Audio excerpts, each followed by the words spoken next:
Hi అందరికీ welcome to my channel Shruti creations.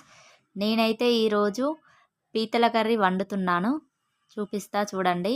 First అయితే నేను 1 kg పీతలను తీసుకున్నాను. వీటినైతే మంచిగా సాల్ట్ వేసుకొని క్లీన్ చేసుకోవాలి. క్లీన్ చేసుకున్నాక ఇలా చిన్న చిన్నవి ఉంటాయి కదా, ఇలాంటి చిన్న వాటినైతే మనం మిక్స్ చేసుకోవాలి. మిక్సీ గిన్నెలో వీటిని వేసుకొని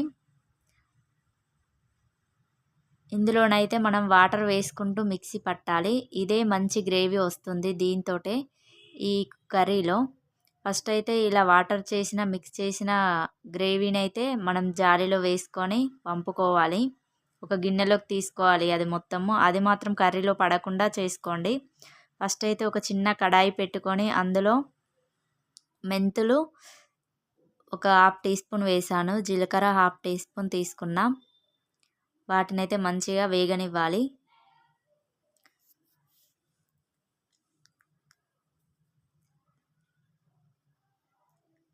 ఇవి మంచిగా వేగిన తర్వాత ఒక మిక్సీ గిన్నెలోకి తీసుకోవాలి. ఇందులోనే అదే కడాయిలో కొంచెం ఆయిల్ వేసుకోవాలి. కొంచెం ఆయిల్ వేసుకొని నేనైతే మీడియం సైజు 2 ఆనియన్స్ తీసుకున్నాను. వాటినైతే కొంచెం మీడియం సైజు కట్ చేసుకొని వీటినైతే ఆయిల్లోనే మంచిగా ఫ్రై కానివ్వాలి. ఇది సేమ్ ఫిష్ కర్రీ వండినట్టే. వాటిని ఫ్రై అయిన తర్వాత మిక్సీ గిన్నెలో మనం ముందు మెంతులు జీలకర్ర వేసుకున్న మిక్సీ గిన్నెలోనే వీటిని వేసి మంచిగా గ్రైండ్ చేసుకోవాలి. ఇది అస్సలు గరకగా ఉండకూడదు, మంచిగా గ్రైండ్ చేసుకోవాలి మెత్తగా.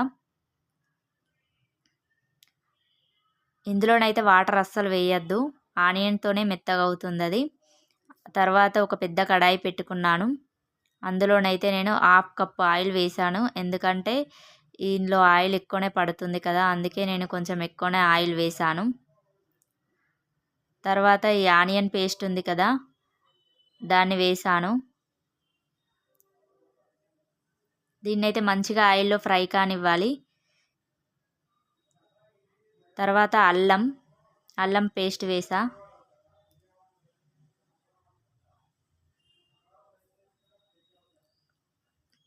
ఇది మంచిగా ఫ్రై అయిన తర్వాత పసుపు వేసాను, 1/2 టీ స్పూన్ పసుపు వేయాలి.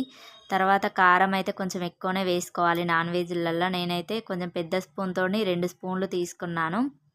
తర్వాత ఆ పీతలను వేసాను, వేసి మంచిగా కలపాలి. కలిపి ఒక 5 మినిట్స్ అలా పెట్టేసేయాలి. అవి మంచిగా మగ్గిన తర్వాత చింతపండు రసం తీసుకోవాలి కొంచెం.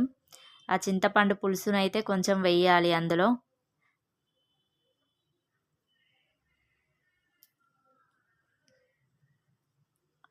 అది మంచిగా చింతపండు పులుసు మంచిగా పట్టిన తర్వాత ఒక 1/2 గ్లాస్ అయితే వాటర్ వేసాను.